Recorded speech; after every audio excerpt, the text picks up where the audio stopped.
As a wedding planner for 8 years, I thought I'd seen everything. Bridezillas, drunken best men, mother-in-laws who wore white to spite their daughters. But nothing prepared me for Delilah's consultation in March. She walked into my office looking like she'd stepped off a magazine cover, designer dress, perfect makeup, engagement ring that could blind someone. But her hands were shaking as she filled out the intake form. "I need the most secure venue you have," she said without any pleasantries. "Somewhere with gates, security cameras, the works." I'd planned celebrity weddings before, so I assumed it was about paparazzi. I started showing her photos of our gated estates and private resorts. She shook her head at everything. "Do any of them have safe rooms?" she asked. That stopped me cold. In 8 years, no bride had ever asked about safe rooms. "Can you tell me what you're concerned about?" I asked gently. Delilah's perfect composure cracked just slightly. She looked around my office like someone might be listening, then leaned forward. "My family doesn't know I'm getting married," she whispered. "And if they find out, they'll kill me. Literally." I'd heard dramatic family feuds before, but something in her voice made my blood run cold. This wasn't hyperbole. "When you say literally, I mean they will murder me and my fiancé," she said matter-of-factly. "My brother already tried once when he found out I was dating Caspian, shot at us through our apartment window.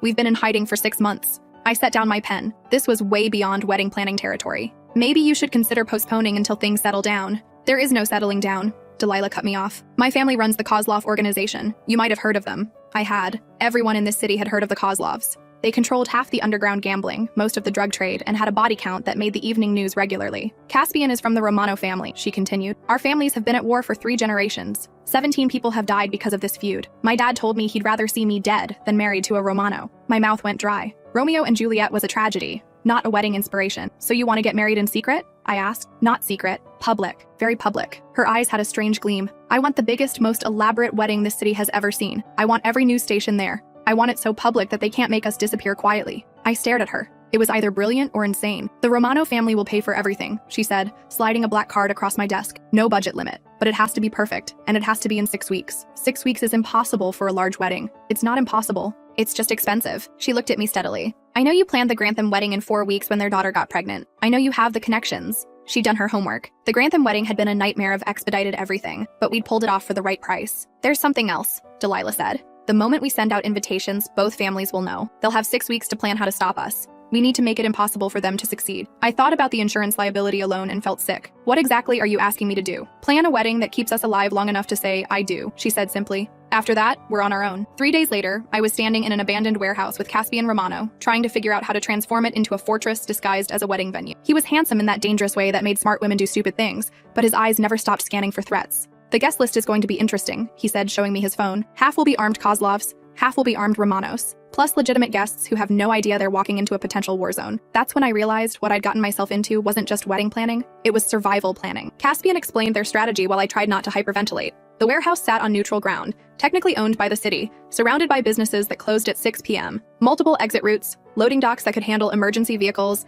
and thick concrete walls that could stop bullets. "We'll need metal detectors," I said, making notes. "Won't work," Caspian replied. "Both families have legitimate guests who carry legally. Plus, people who want to smuggle weapons past detectors know how." "Then how do we keep everyone safe?" "We don't," Delilah said, appearing beside us. "We just make sure the cost of starting a war is higher than the cost of letting us marry." The first week was a crash course in criminal family dynamics. Delilah explained how the feud started back in 1987, when her grandfather caught Caspian's grandfather skimming from their shared construction business. What should have been a civil lawsuit turned into 3 decades of bloodshed when harsh words led to a fistfight, which led to a stabbing, which led to a shooting, which led to entire families choosing sides. "My great-uncle Anatoly was the first to die," Delilah told me as we toured potential caterers. "Shot in the back while leaving church. Caspian's family claimed it was self-defense, but Anatoly was unarmed. That's when my family decided the Romanos couldn't be trusted. The revenge killing happened 6 months later. Caspian's cousin was found floating in the harbor with his throat cut. Both families blamed the other. The police couldn't prove anything, but the message was clear. This was now a blood feud. 17 people over 30 years,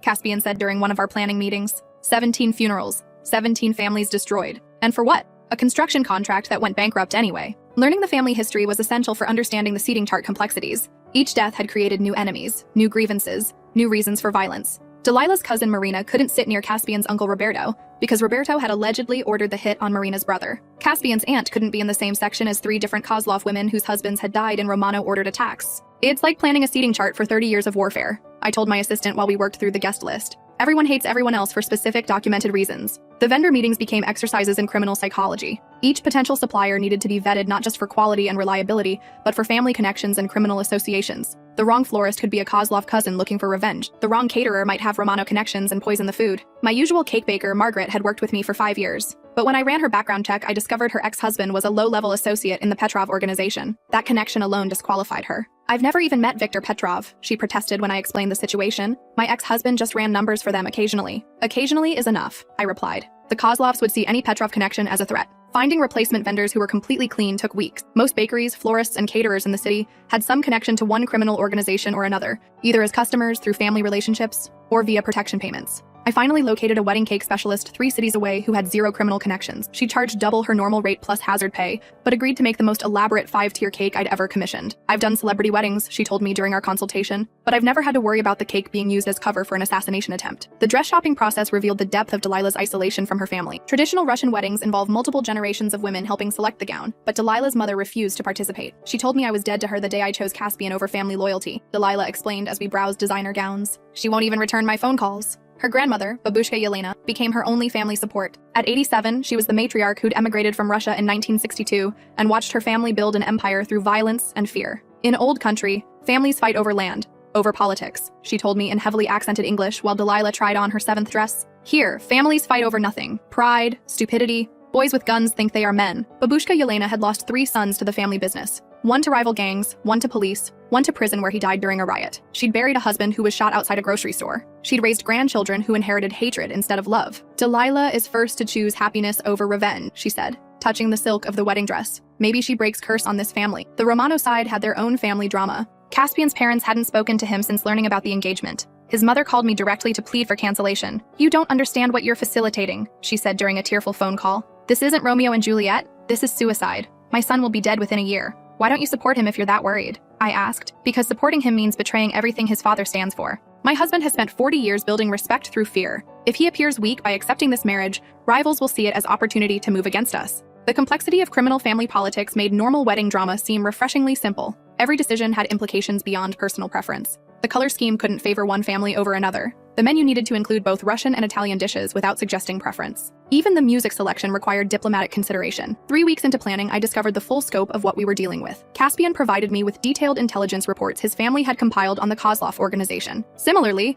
Delilah shared her family's surveillance information on the Romanos. Reading those files was like studying military dossiers. Each family member had detailed profiles including criminal history, known associates, weapons preferences, and psychological assessments. Both families had been preparing for final confrontation for years. My uncle Dmitri has been buying explosives for 6 months, Delilah revealed during one planning session. He's convinced the Romanos are planning to bomb our legitimate businesses. My cousin Luka installed armor plating in his car and hired ex-military bodyguards, Caspian countered. He thinks the Kozlovs are planning coordinated assassinations. Both families were armed, paranoid, and convinced the other side was planning imminent attack. Our wedding was happening at the exact moment when 30 years of tension was reaching critical mass. The threat level escalated daily. Someone firebombed a Romano-owned restaurant, causing $200,000 in damage. The Kozlovs retaliated by vandalizing 3 Romano businesses in one night. Police increased patrols in neighborhoods controlled by both families. Maybe we should consider relocating the wedding, I suggested after the restaurant bombing. Las Vegas, perhaps, somewhere neutral. No, both Delilah and Caspian said simultaneously. Running away won't solve anything, Delilah explained.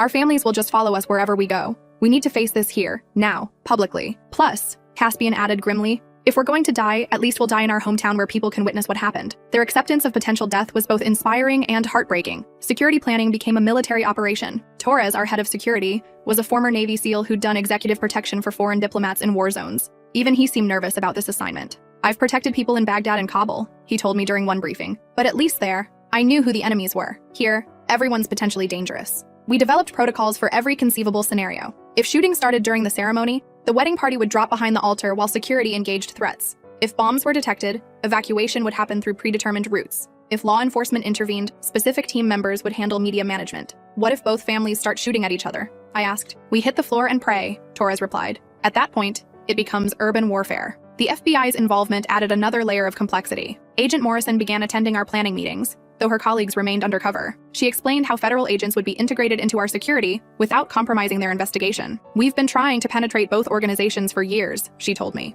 "This wedding gives us unprecedented access to leadership from both families in one location. What happens if you arrest them during the ceremony?" I asked. "We won't," she assured me. "Federal agents will gather intelligence and evidence, but arrests will happen later. We don't want to turn your wedding into a crime scene." The reassurance didn't make me feel much better. Media management became another full-time job. Delilah wanted maximum publicity to make violence politically costly, but that meant managing reporters who sensed a major story. 3 television stations requested exclusive coverage rights. 2 newspapers wanted embedded journalists. A true crime podcaster offered 6 figures for recording rights. "We need media present, but controlled," Caspian explained. "Too much coverage and we look like circus performers. Too little and we lose the protection that publicity provides." We settled on pool coverage, 3 photographers, 2 video crews, and 1 print journalist who would share content with other outlets. Everyone signed agreements limiting coverage to the ceremony itself, not pre-wedding preparation or family meetings. The invitations alone required 3 weeks to coordinate. Each had to be hand-delivered to avoid interception. The wording needed diplomatic precision to avoid giving offense. The RSVP process included background checks on +1s and verification of family relationships. "Half the people receiving invitations want to kill the other half," I explained to the invitation designer. "Please make sure the calligraphy is absolutely perfect." 2 weeks before the wedding, the first major security breach occurred.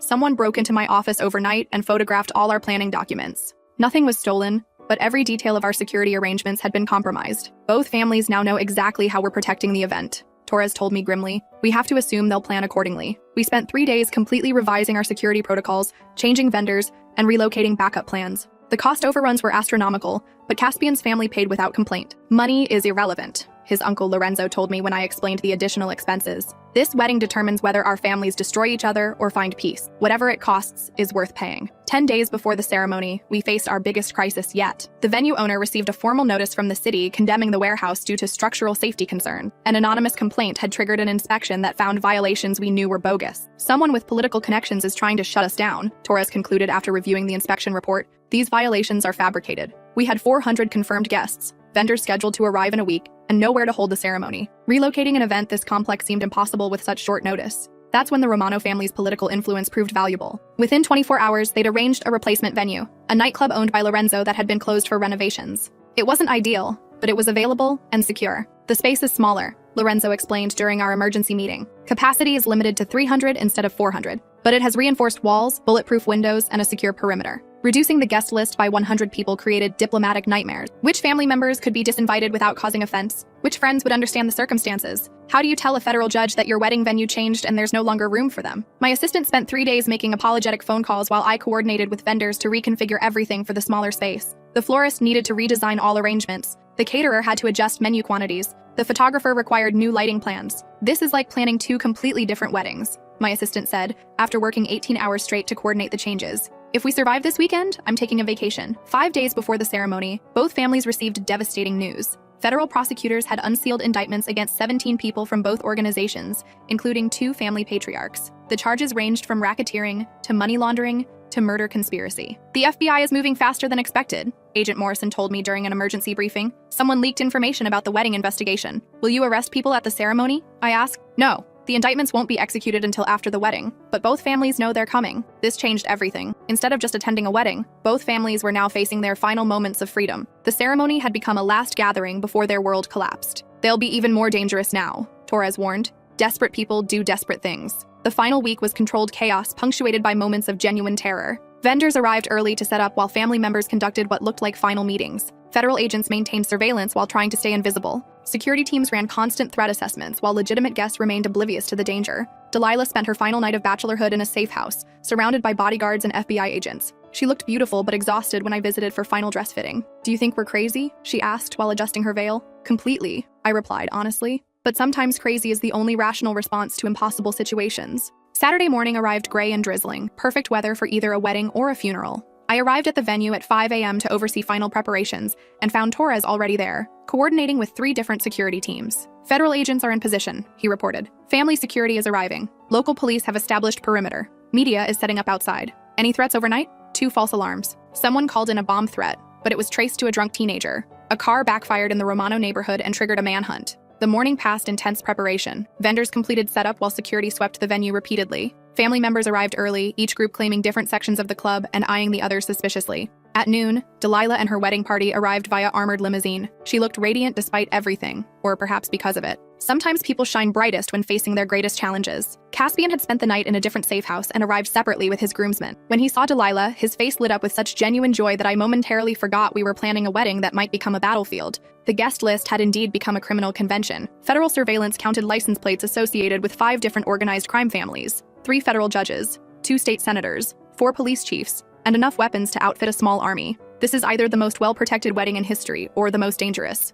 Agent Morrison observed, watching the final guests arrive. At 3 p.m., the ceremony began. 400 people sat in careful segregation. Kozlovs on the left, Romanos on the right, federal agents scattered throughout, legitimate guests in the middle serving as human shields. The processional music began, and Delilah walked down the aisle past 3 decades of accumulated hatred. Her father wasn't there to give her away. He'd refused to attend. Instead, Babushka Yelena escorted her, the 87-year-old matriarch moving slowly but steadily. The minister, Reverend Patrick, was a retired military chaplain who'd volunteered for the assignment after 3 other clergy declined. He'd officiated ceremonies in combat zones and seemed genuinely calm despite the circumstances. "Dearly beloved," he began, his voice carrying clearly through the tense room, "we are gathered here in the sight of God and these witnesses to join Delilah and Caspian in holy matrimony." When he asked if anyone objected to the marriage, the silence stretched endlessly. I held my breath, waiting for someone to speak, for shots to ring out, for the careful peace to shatter. But the silence held. "Do you, Caspian Romano, take Delilah Kozlov to be your lawfully wedded wife, to have and to hold from this day forward, for better, for worse, for richer, for poorer, in sickness and in health, until death do you part?" "I do," Caspian said clearly, his voice steady despite everything. "Do you, Delilah Kozlov, take Caspian Romano to be your lawfully wedded husband, to have and to hold from this day forward, for better, for worse, for richer, for poorer, in sickness and in health, until death do you part?" "I do," she replied, tears streaming down her face, but her voice strong. "By the power vested in me, I now pronounce you husband and wife. You may kiss the bride." As they kissed, the room erupted in applause. Some genuine joy from friends, some polite acknowledgement from family, all relief that we'd made it through the ceremony without bloodshed. The reception began with careful diplomacy. Both families remained seated at opposite sides of the room, but the atmosphere was less hostile than expected. Perhaps the ceremony's solemnity had reminded everyone of higher purposes than revenge. The first toast came from Babushka Yelena, who stood slowly and raised her glass of vodka. "In Russia we have saying," she began in heavily accented English, "what is stronger, lion or bear? Answer is, love is stronger than both. Today, love wins." The room drank to that sentiment, even family members who disapproved of the marriage. Caspian's uncle Lorenzo offered the next toast, choosing his words carefully to honor tradition without acknowledging the criminal aspects of their conflict.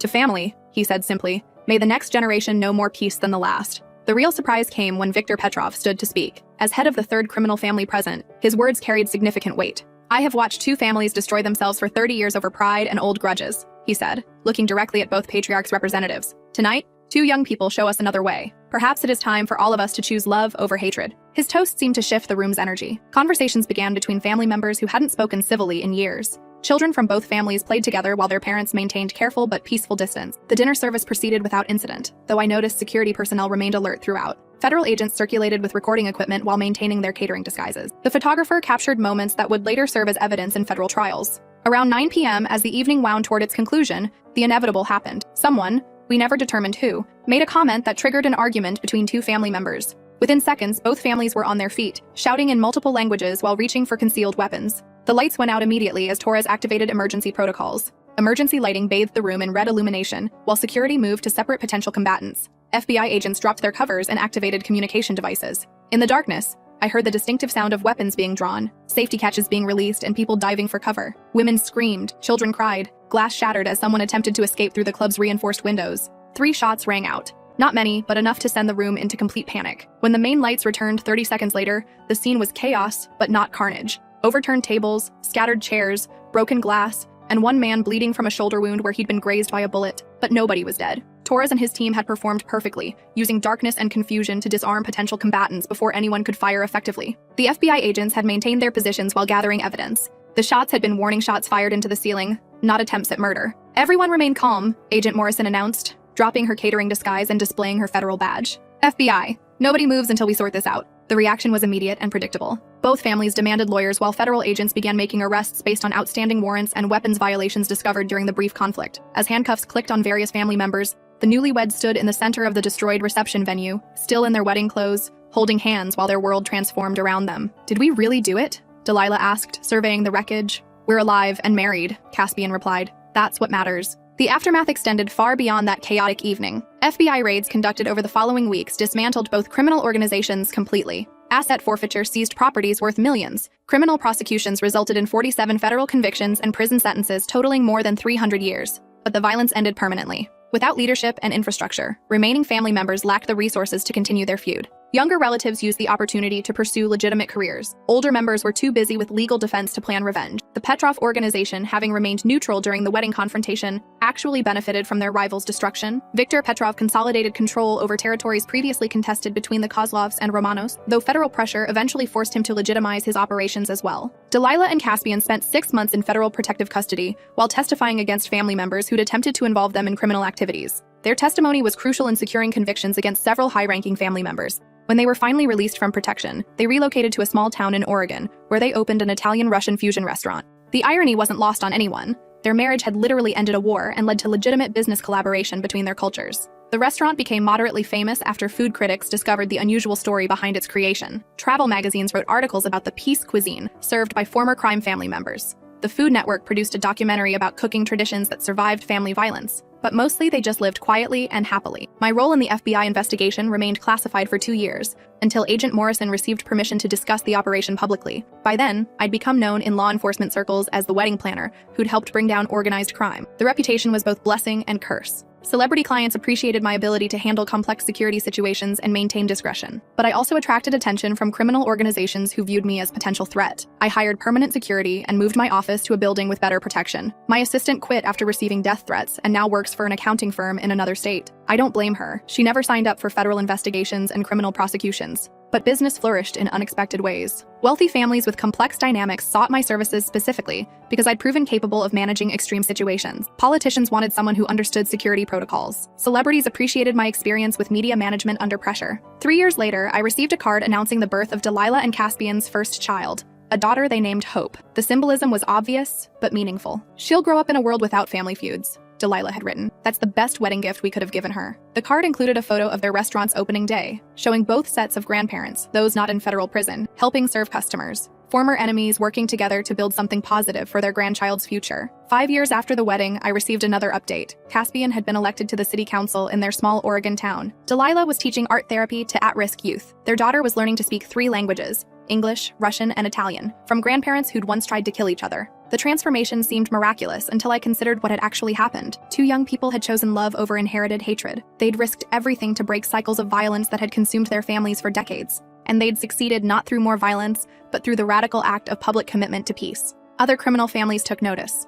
The wedding became legend in organized crime circles. Not as cautionary tale, but as proof that different choices were possible. Several other family feuds ended through negotiated settlements rather than bloodshed. Law enforcement agencies began studying our wedding as a model for using public events to gather intelligence on criminal organizations. Agent Morrison developed training protocols based on the operation's success. The key was creating a situation where subjects felt safe enough to attend, but exposed enough to be monitored, she explained during a law enforcement conference. The wedding provided perfect cover for comprehensive surveillance. But for me, the most important outcome was simpler. 2 people who loved each other, got married, and lived happily ever after, despite everything trying to keep them apart. 7 years later, I still keep those postcards from Delilah and Caspian framed in my office. When brides complain about minor family drama or stress over centerpiece colors, I point to those pictures and tell abbreviated versions of the story. Every wedding faces obstacles, I explain. The question is whether you love each other enough to overcome them. Most couples find their problems more manageable after hearing about planning a ceremony under FBI surveillance while crime families pointed guns at each other. But the deeper lesson is about the power of love to transform hatred.